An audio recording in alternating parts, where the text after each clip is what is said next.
Tuhan, urapan-Mu atas kami, karena kami tahu Engkau duduk di atas puji-pujian umat-Mu.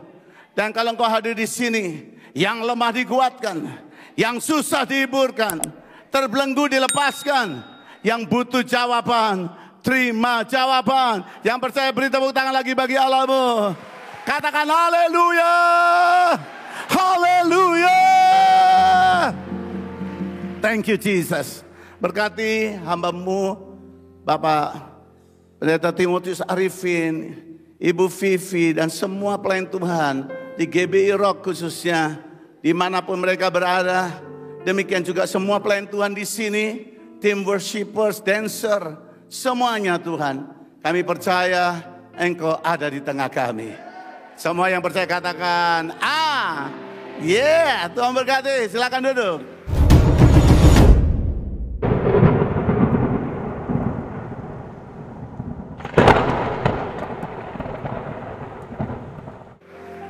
Luar biasa Allah kita, amin.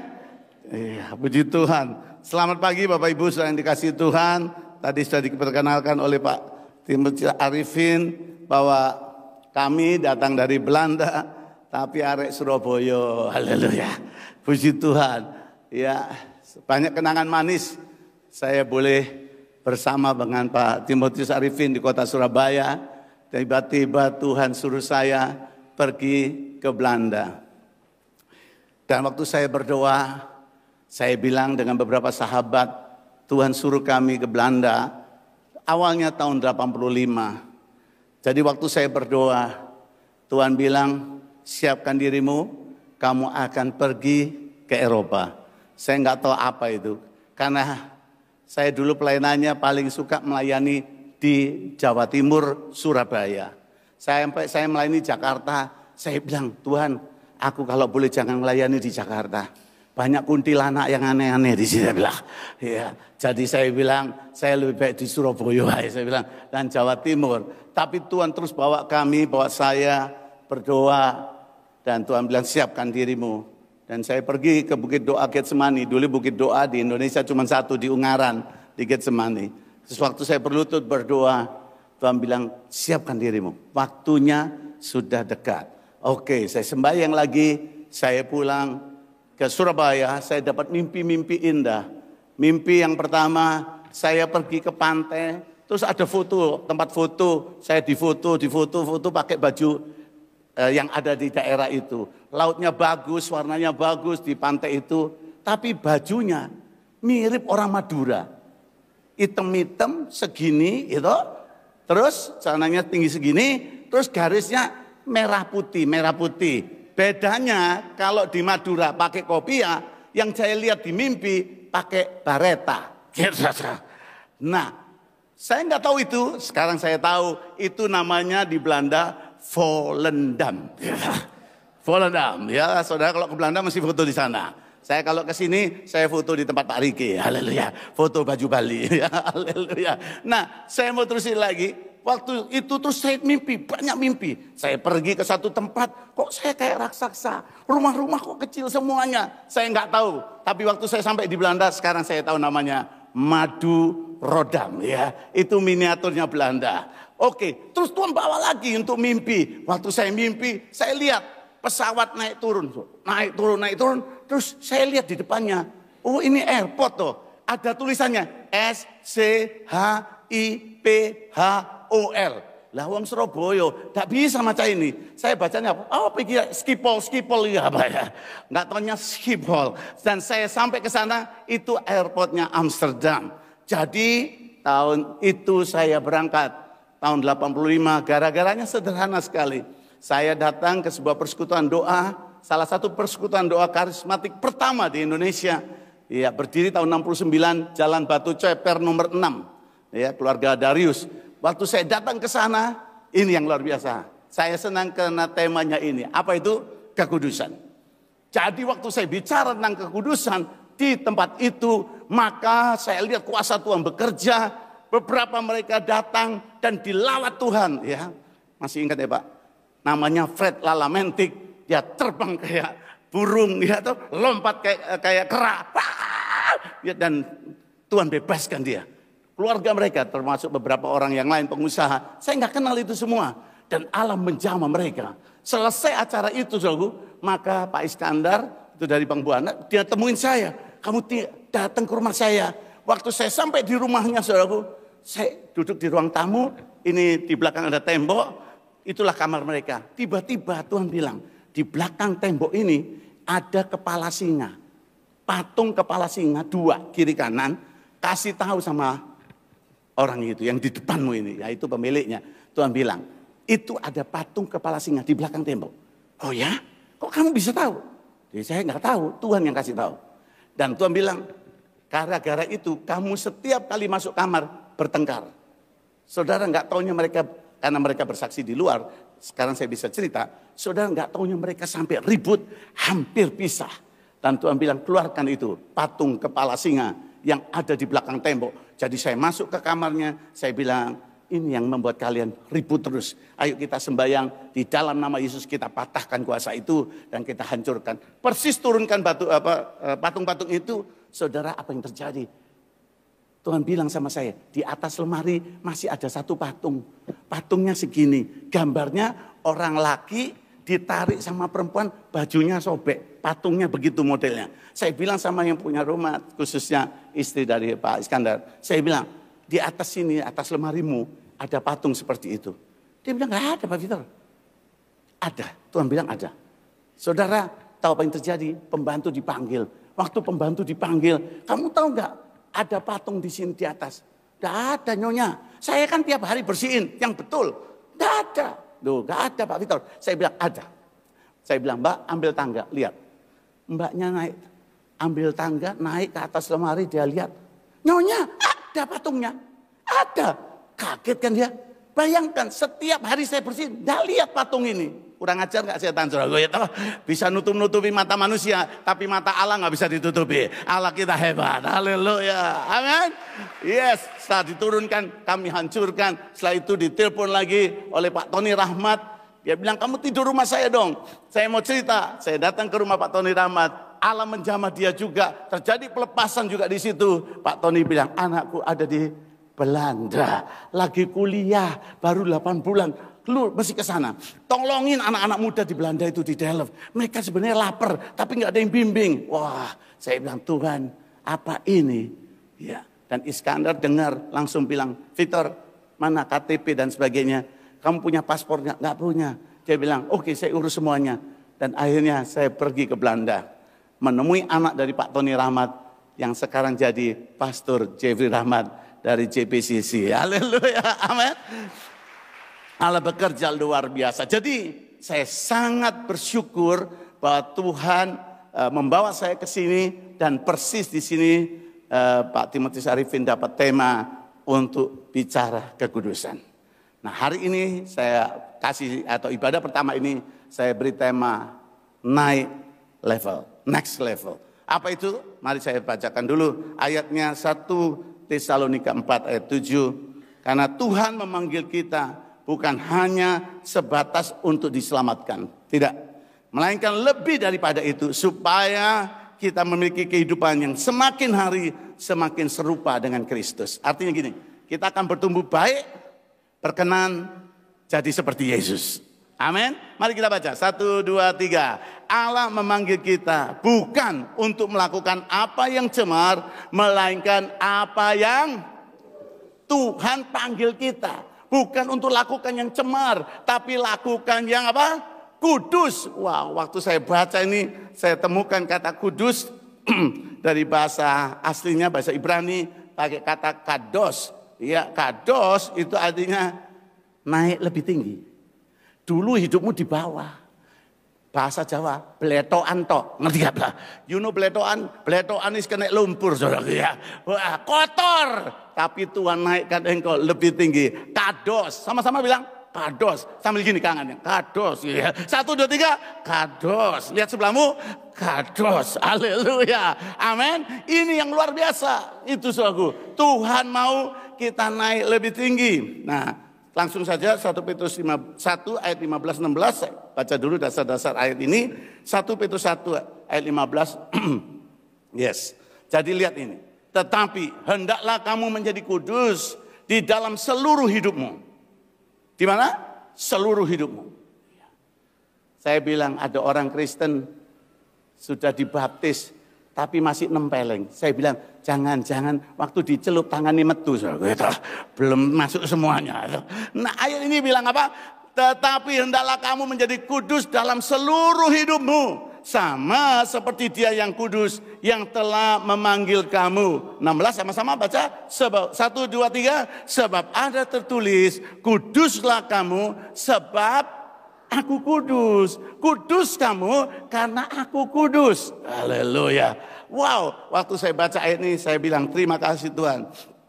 Jadi untuk menjadi kudus, ya, untuk bisa dengan sama seperti Kristus, karena Yesus bilang karena aku kudus, ya, untuk menjadi kudus atau serupa dengan Kristus diperlukan proses yang harus kita kerjakan terus menerus, ya, terus, amin, ya, karena kita terus bertumbuh sampai seperti Kristus. Yang pertama, menjauhi segala kejahatan.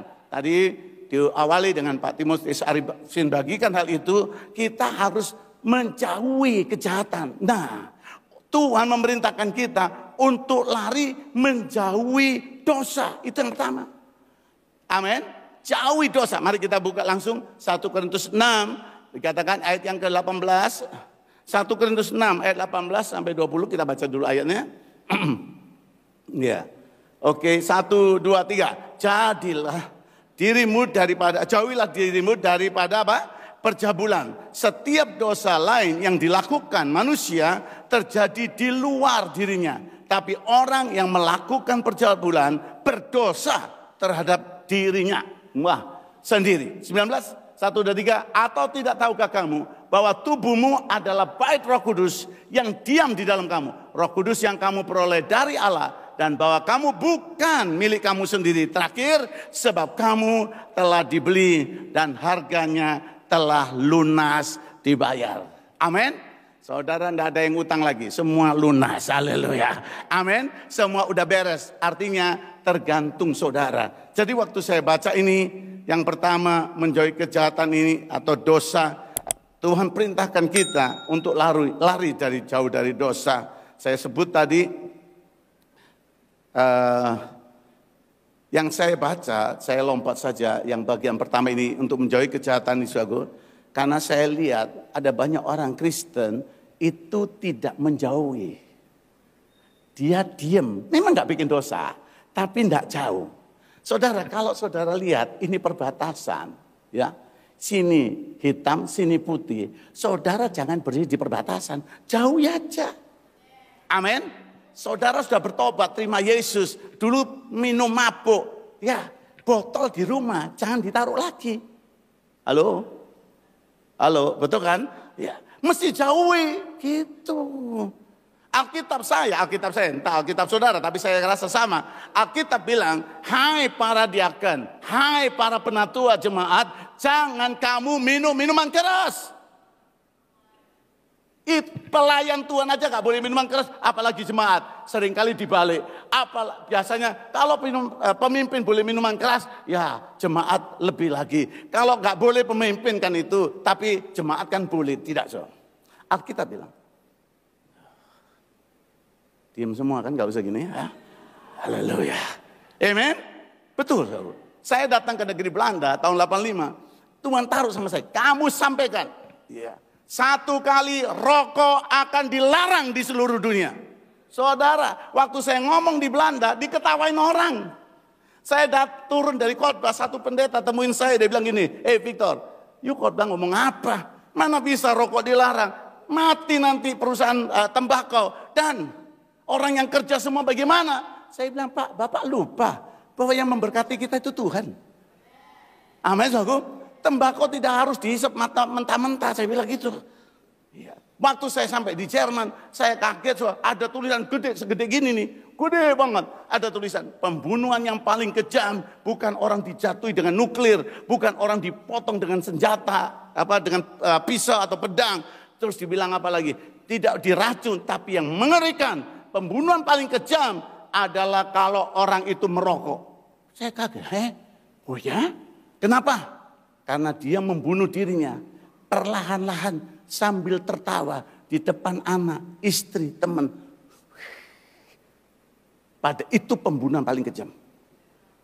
Dan akhirnya di seluruh dunia, bukan hanya di Belanda, dilarang orang merokok sembarangan. Pesawat terbang, jangan coba-coba ngerokok, dendanya luar biasa. Bisa masuk penjara di Indonesia ini. Di Belanda, saudara pasti masuk. Kalau saudara merokok tempat lain, saudara sampai di Belanda dilarang. Nederland waktu saya masuk pertama di Amsterdam, itu puntung rokok di mana-mana. Tahun 85 di mana-mana di Amsterdam. Sekarang kalau saudara ke Amsterdam, tidak ada puntung rokok. Luar biasa kan? Dengar baik-baik. Allah mau kita kudus. Ya. Saya dulu kudis. Kudus disco, jadi kudis, kudis enggak karu-karuan. Tapi Tuhan mau rubah hidup saya, amin. Beri tepuk tangan dulu bagi Allahmu yang luar biasa. Yang pertama tadi dibilang apa? Jauhi dosa, jauhi, jangan diem aja. Ya, tolong tendang sebelahmu bilang, jauhi dosa, ya tendang sebelah, jauhi, ojo meneng aja gitu. Apa? Tinggalkan, jangan di perbatasan. Lebih baik kau jauh, jadi nggak akan ke sana. Tinggalin saja, amin. Saya nggak pernah tiba-tiba jadi pendeta. Saya dulu dableknya luar biasa, walaupun anaknya pendeta. Ngerti gak saudaraku? Ya. Saya dibangkitkan Tuhan dari kematian pada usia 4 tahun. Saya ini udah dipeti. Kakak saya yang di Jakarta sampai hari ini namanya Denny. Kalau ketemu saya mesti bilang gini, Fik, kamu melayani Tuhan sing sungguh-sungguh ya. Aku ini loh yang masuk no kamu di peti mati. Umur 4 tahun lu mati di situ. Aku yang masukin.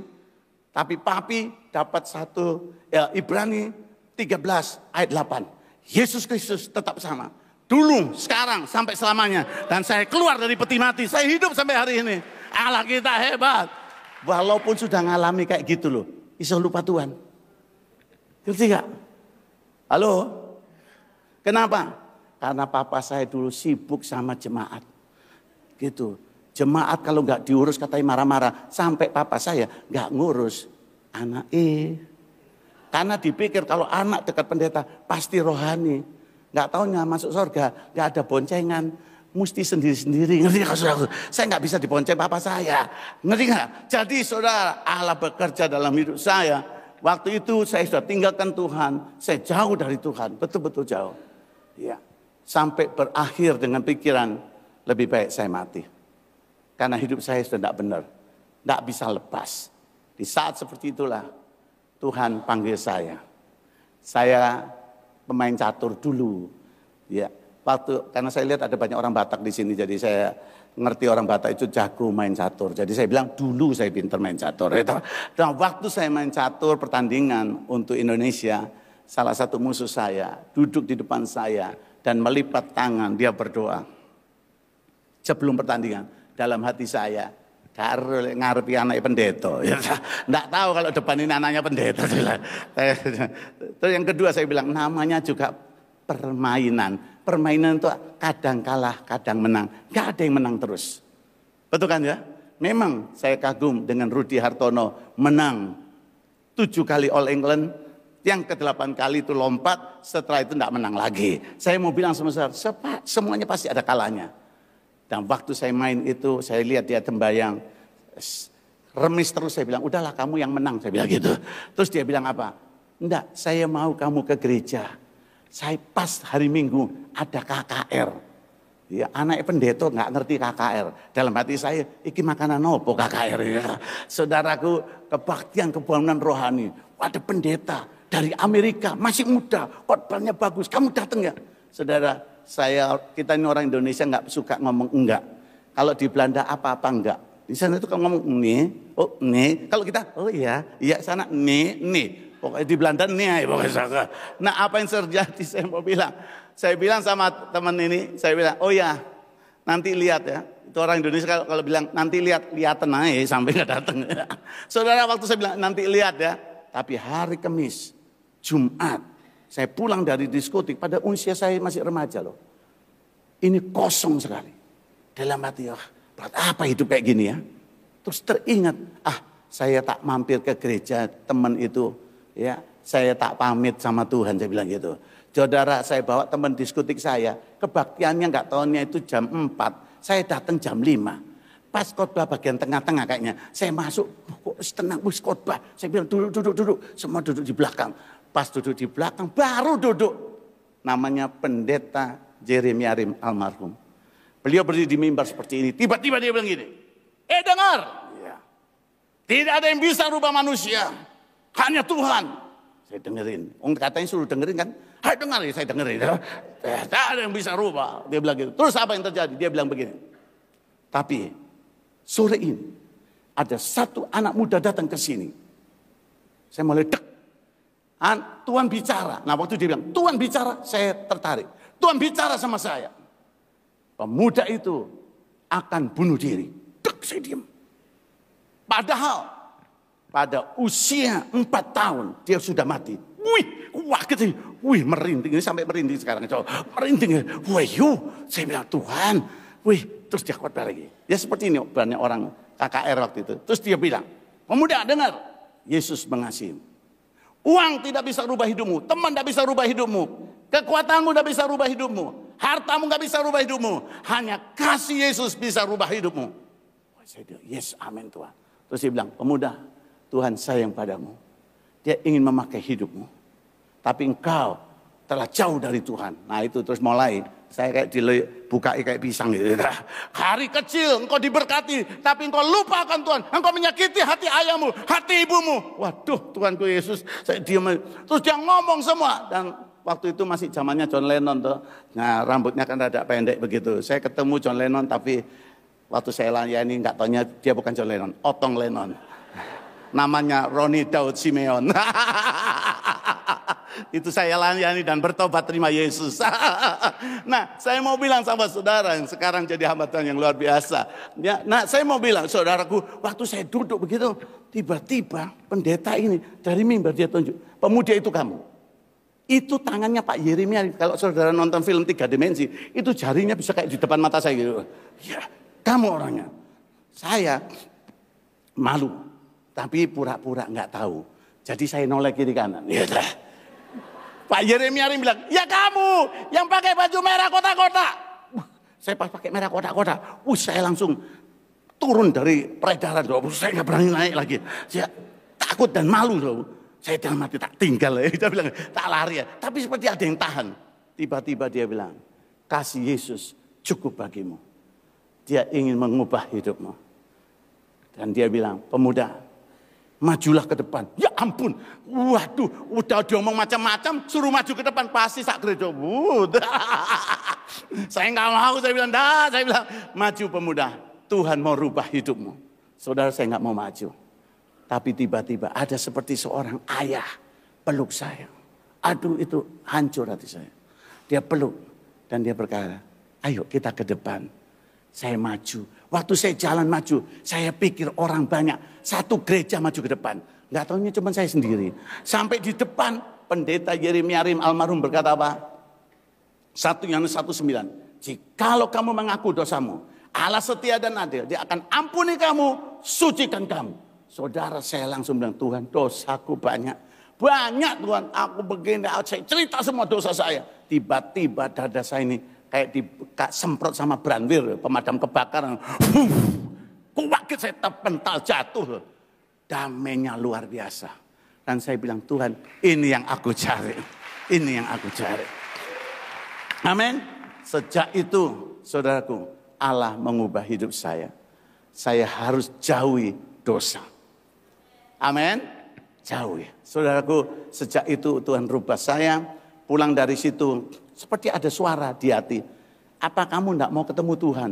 Saudara, saya langsung bilang, saya mau Tuhan. Saya mau ketemu Tuhan. Saudara, saya doa. Hari malam itu, 9:30 saya doa. Doa, saya bilang, Tuhan, bicara. Kenapa kau bicara sama pendeta itu? Kenapa tidak bicara sama saya? Bicaralah Tuhan. Tidak dengar apa-apa. 9:30, saya berhenti. Saya pikir baru sembahyang 15 menit atau 30 menit. Selesai doa, saudaraku. Saya lihat, 4:30 pagi. Saya bilang, Bapak saya sudah berlutut berdoa di ruang tamu. Ini berarti udah pagi. Bayangin, belum pernah saya sembahyang 9:30 sampai jam 5. Belum pernah. Saya bilang dalam hati, ngalah-ngalah jam diskotik gue. Luar biasa ya, saya bilang. Saudara, Allah rubah hidup saya. Luar biasa. Amin. Saya doa lagi, besoknya pulang sekolah ada suara. Kamu tidak mau dengar suara Tuhan? Saya mau Tuhan. Saya berlutut lagi sampai pagi. Padahal pagi mesti sekolah, seger. Hari ke-12, tiba-tiba waktu saya berdoa, seperti ada suasana lain. Saya buka mata, saya lihat kursi rumah ayah saya itu dari kayu jati. Modelnya kayu kayak gini kan. Waktu saya buka mata, berubah jadi kuning emas. Saya lihat lantai kuning emas, saya lihat tembok kuning emas. Saya rasa ada sinar dari belakang. Pas saya noleh seperti halogen yang begitu kencang. Kuning emas saya nggak tahan. Saya jatuh lagi seperti di gereja. Di situ ada suara, anakku, aku mengasihimu. Sejak itulah perubahan besar dalam hidup saya. Saya mengalami kasih Tuhan. Amin. Jadi saya mau teruskan pada saudara. Kalau engkau hidup kudus, karena memang Allah kudus. Dia mau dekat sama kita. Amin. Luar biasa. Yang kedua, saudaraku, jauhi juga namanya penyembahan berhala. Ya. Kau nyembah berhala, tinggalin. Oh, saya sudah tidak nyembah berhala, Pak. Enggak nyembah patung-patung. Oke, itu memang apa yang Tuhan mau. Tetapi Alkitab bilang, jelas saudaraku, berhala pada zaman ini, berhala dalam hidup manusia, bukan cuma benda. Apa itu? Kenajisan, hawa nafsu, keserakahan. Itu sama dengan penyembahan berhala. Kolose 3 ayat 5 sampai 7. Nanti saya baca. Itu sama dengan penyembahan berhala. Oh, saya tidak pegang apa-apa, saya nggak pegang itu, tidak pegang itu. Tapi engkau masih ada, ya, kau nonton yang nggak benar, blue film, kau nonton gambar yang nggak baik, kau tak tinggalkan. Saya mau bilang cepat tinggalin, karena aku kudus, hendaklah kamu kudus. Amin. Saya minta untuk doain satu keluarga yang mau bercerai, ribut nak karu-karuan. Saudara, saya datang ke rumahnya, waktu saya masuk, didorong hati saya. Bapak Ibu pengen dipulihkan? Iya. Boleh nggak saya masuk kamarmu? Saya masuk kamarnya. So, ini kamarnya gede. Terus belakangnya kayak gini besar. Di belakang situ so, ada wanita miskin, nggak pakai baju, tidur di pantai. Wanita miskin nggak punya duit ya toh. Gak bisa tunggu kelambi, nggak bisa beli baju. Ya. Saya bilang, lah gambar kayak gini mau taruh sini. Bojomu lama-lama mengkeret. Enggak, foto saya bilang gitu.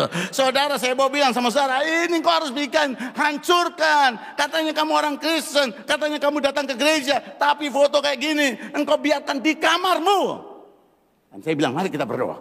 Dan kita hancurkan. Allah pulihkan. Langsung saja coba. Itu penting untuk tinggalkan. Tapi yang ketiga, kau harus tinggalkan juga namanya cinta akan uang. Cinta akan uang itu bahaya. Ya, ini bahaya. Kita mesti nggak cinta uang. Loh Pak, kan kita butuh uang. Uang kita perlu.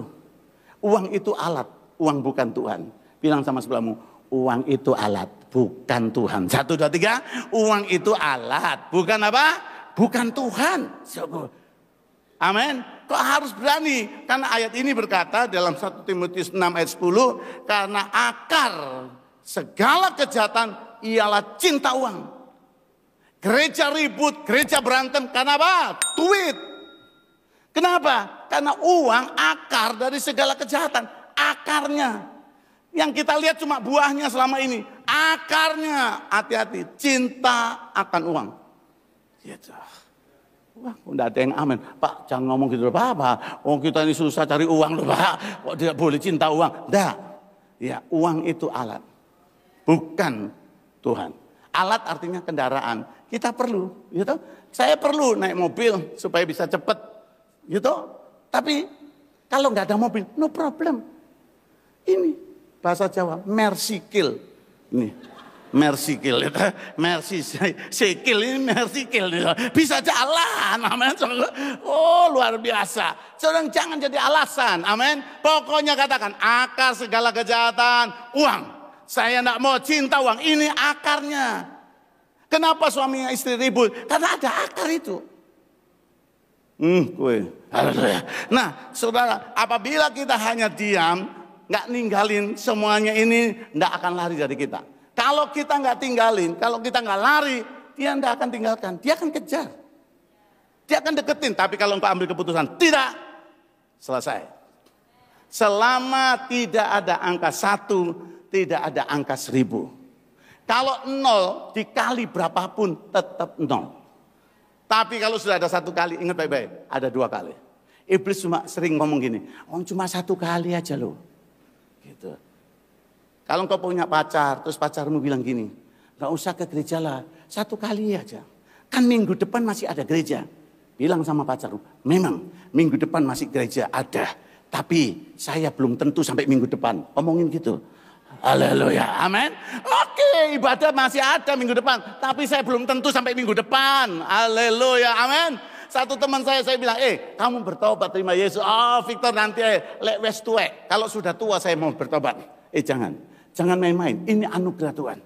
Ya, dia pergi naik motornya, pergi ke Tretes, ini teman saya di Jawa Timur. Dia pergi dari Surabaya naik motor dengan beberapa teman ke Tretes, persis naik ke sana.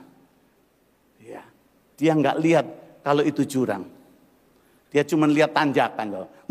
Berangkat, terbang. Dan dia mati. Hari itu juga. Saya nggak nakut-nakutin saudara. Tapi kalau bertobat lebih baik hari ini. Haleluya. Amin. Daripada bablas kayak gini ya toh. Saudara, ini penting buat kita. Dia ejek Tuhan. Dia hina waktu itu. Kesempatan tidak pernah berulang. Kesempatan itu seperti engkau berdiri di depan aliran sungai. Dan engkau tepuk air itu. Air yang kau tepuk nggak pernah kembali. Itu kesempatan. Jadi kalau hari ini engkau dengar firman Tuhan. Inilah kesempatan untuk mengalami kekudusan Tuhan. Engkau harus naik levelnya. Engkau tumbuh sekarang. Nggak, aku mesti jauhi. Karena Kristus adalah kudus. Aku mau hidup kudus. Yang kedua, bagian yang penting buat saudara saya harus bagi. Yaitu mengejar perkara-perkara yang rohani. Supaya engkau next level. Supaya engkau naik. Engkau tidak cukup hanya diselamatkan. Engkau harus bertumbuh dari baik, benar, sampai seperti Yesus. Amin. Nah, waktu saya baca, saudaraku, nomor 2 ini bagus sekali.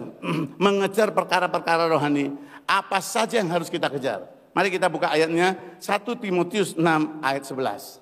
1 Timotius 6 ayat 11 berkata ini. Tetapi engkau, hai manusia Allah. Saudara, siapa yang terima Yesus dalam hidupnya? Yohanes 1:12 berkata, diangkat menjadi anak Allah. Jadi saudara dan saya yang percaya Yesus, engkau ini anak Allah. Amin. Pangeran, putri-putri dari kerajaan sorga. Saudara, di Belanda itu lain sekali penjagaannya. Ratu kemarin itu raja loh. Raja Belanda namanya William.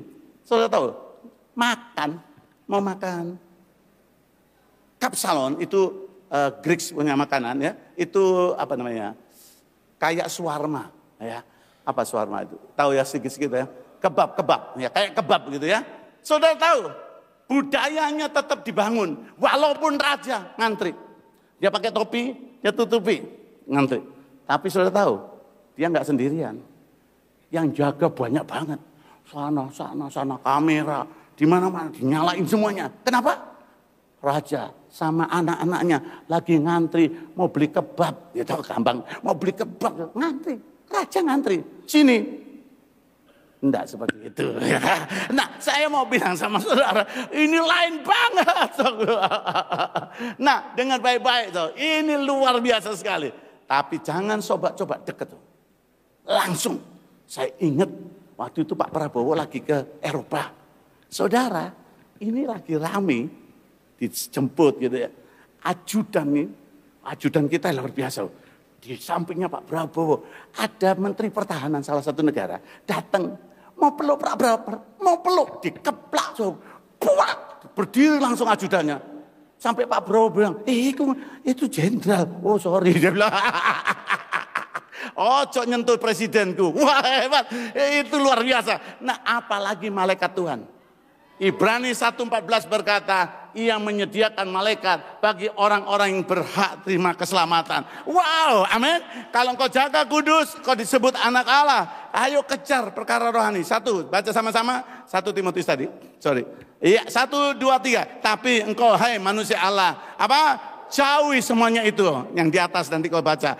Kejarlah keadilan. Terus ibadah, kesetiaan, kasih, kesabaran. Dan ini dikejar. Dikejar itu artinya diusahakan. Aku harus hidup adil. Aku harus ibadah. Ibadah itu mesti dikejar. Jangan bilang, ya udahlah, kan tiap tahun ada minggu. Iya, tiap tahun ada minggu. Tapi saudara belum tentu sampai minggu depan, itu masalahnya. Amin. Dan di dalam ibadah itu ada berkat Tuhan. Alkitab bilang, kalau engkau beribadah, aku akan menjauhkan penyakit dari hidupmu. Aku akan memberkati apa? Adonanmu. Sampai tempat kau masak itu diberkati. Bagaimana kau bisa masak? Kau harus beli bahan-bahannya. Bagaimana bisa beli bahan-bahan? Kau mesti punya duitnya. Bagaimana bisa punya duitnya? Kau harus diberkati di pekerjaan. Kau harus diberkati di tempat bisnismu. Bisnismu akan maju. Pekerjaanmu akan maju. Supaya kau bisa bertumbuh dan memuliakan nama Tuhan. Beri tepuk tangan dulu bagi Allahmu yang luar biasa. Ini mesti dikejar. Apa itu? Kesetiaan dikejar. Kasih dikejar. Sabar juga dikejar. Diusahakan. Sabar. Tidak ada orang lahir terus sabar. Walaupun orang Solo tetap tidak sabar. Kalau dia tidak kejar. Bilang sama saudaramu, sabar. Kurang keras, sabar. Gitu. Nah, oke. Bilang sama-sama ya, sabar. Gitu. Kalau saya angkat tangan, saudara bilang sabar. Gitu. Kalau belum turun, jangan berhenti. Oke? 1, 2, 3, sabar.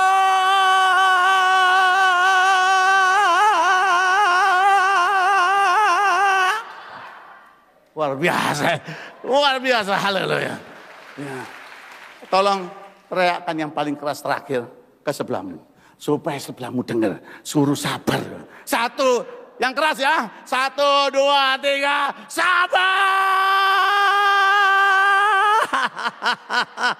Oh, beri tepuk tangan bagi Allahmu yang luar biasa. Amin. Sabar. Kelembutan juga diusahakan. Sabar. Saya dulu tidak sabaran, pasti tidak lembut. Untung istri saya ketemu saya setelah saya bertobat. Kalau enggak ngamuan aku ini. Gitu. Dikit-dikit marah, tersinggung ngeplak orang. Tiap hari berantem. Dari sekolah kecil SD, pulang berantem. Orang tua saya paling sering dipanggil ke sekolah. Kenapa? Anaknya berantem lagi. Mukul teman sampai berdarah. Habis sampai remaja berantem. Waduh, itu namanya Biskup Mitra Surabaya. Itu sudah kenal saya. Pokoknya kalau Victor di sana pasti berantem. Sampai seperti itu. Tuhan ubah saya. Saya kejar kesabaran. Udah mendidih. Lagunya sudah mendidih di hati, mendidih di. Tapi sekarang mendidih di hatinya yaitu kuasa Allah. Amin. Tidak kemarahan, sabar. Sabar gitu ya. Lihatin istrimu terus sabar. Lihat suamimu apa? Gitu. Bawa semua ke Tuhan. Amin. Ini penting sabar. Oke, supaya waktu kita cukup. Yang ketiga, saudaraku, itu saya perlu kejar semuanya. Yang terakhir, engkau akan bisa hidup kudus, naik level akan seperti Yesus. Kalau engkau mengizinkan Roh Kudus tinggal di dalam dirimu. Roh itu yang memampukan saudara. Kita buka langsung Galatia pasal yang ke-5 mengatakan begini. Galatia pasal yang ke-5 ayat 25 berkata saja ayat ini. Jikalau kita hidup oleh Roh, baiklah hidup kita juga dipimpin oleh Roh. Gak cukup cuma bahasa Roh. Sudah bagus dipenuhi Roh Kudus, bahasa Roh itu bagus. Tapi dipimpin, izinkan Roh Kudus bekerja. Saya diajar, aku akan ajar kamu Victor. Saya bilang ya Tuhan. Tiba-tiba saya sampai di rumah orang tua saya buka kulkas siang-siang Surabaya. Wih, semangka merah, dingin. Enak tenan. Roh Kudus bilang, jangan kamu makan. Dalam hati orang cuma sakmono ya toh. Saya ambil satu garis toh, potongan kecil tak makan Saya makan, enak memang, manis, dingin, seger. Luar biasa. Enggak sampai 3 menit perut ini mesinnya goyang. Saudara, terpaksa saya masuk di kamar yang paling rahasia, namanya WC. Saya duduk di jok Vespa itu, lama banget keliling Surabaya. Waduh, sudah tak kuat Tuhan, sudah lemes Tuhan, tak bisa. Berdiri pun tak bisa, tetap di jok itu terus. Aduh Tuhanku Yesus, mau berdiri, waduh bangkit lagi, waduh Tuhan. Saya ampun, Tuhan ampuni saya. Di situ Tuhan mendidik saya untuk berkata, kau harus belajar dipimpin oleh Roh. Jangan cuma maumu. Udah mau, gak bisa dibendung. Udah mau, gak bisa dilawan. Saudara cepat kembali. Biarkan Roh Kudus bekerja. Amin. Dan ayat ini berkata, Untuk engkau bisa hidup kudus, kau perlu penuh Roh Kudus. Yohanes 14:26 berkata, penghibur itu yaitu Roh Kudus akan diutus Bapa, kata Yesus, dalam namaku. Datang kepada Yesus, dia akan memenuhi saudara, mengizinkan rohnya bekerja. Kalau ada yang belum penuh Roh Kudus, katakan aku datang pada Yesus. Roh itu akan menuntun saudara ke dalam seluruh kebenaran untuk hidup kudus. Angkat tanganmu sama-sama. Yang rindu supaya next level, naik. Bukan hanya biasa selamat, tapi aku mau.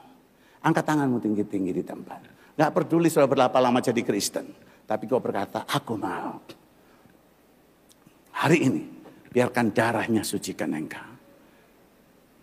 Pemain worship boleh maju. Angkat tanganmu tinggi-tinggi. 1 menit ini. Angkat tangan, katakan Tuhan. Yes. Katakan sama saya, Tuhan Yesus. Katakan Tuhan Yesus. Aku datang padamu. Engkaulah Tuhanku. Yes. Kalau engkau belum terima Yesus, taruh tanganmu salah satu di dadamu. Katakan, Yesus tinggal di hati saya. Ubah hidupku. Saudara, tanpa kekudusan tidak seorang pun melihat Tuhan. Taruh tangan, katakan, kuduskan aku. Aku terima engkau sebagai Tuhan dan Juru Selamat. Terus berdoalah. Semua pelayan Tuhan, semua orang-orang yang Kristen di tempat ini, katakan, Tuhan, aku mau hidup kudus. Angkat tanganmu.